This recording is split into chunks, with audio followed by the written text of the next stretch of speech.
Samantala, hinarang ng Special Action and Intelligence Committee on Transportation ang ilang mga sasakyan na may depektibong parte o bahagi dahil sa posibleng banta na dulot nito sa mga kapwang motorista at pasahero o commuter. Bunsod nito, ilang mga plaka ang kanilang nakumpiska dahil sa ilang komplikasyon sa kanilang isinasagawang inspeksyon. At una sa balita, si Crystal Ramizares live. Crystal.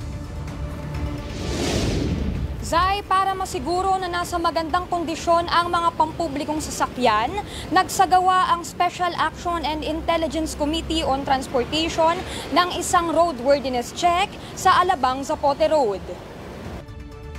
Ang inspeksyon na ito ay naglalayong masuri ang mga depektibong bahagi ng mga jeepney, bus, motor at iba pang pampublikong sasakyan na maaaring magdala ng panganib sa mga commuter at pasahero. Ilang pumapasadang jeep ang hinarang at kinumpiska ang plaka dahil sa mga napudpud na gulong at hindi gumaganang ilaw.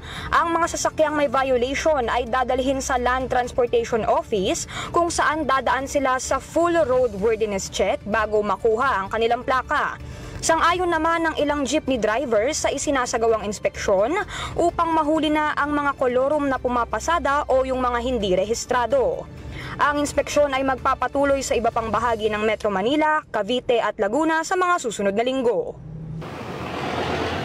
Zay, nananawagan ang DOTR-SAI sa mga driver na personal lang inspeksyonin ang kanilang mga sasakyan bago pa ito umalis ng garahe at siguraduhin na rin na kumpleto ang mga dokumento para sa isang ligtas na biyahe sa kalsada.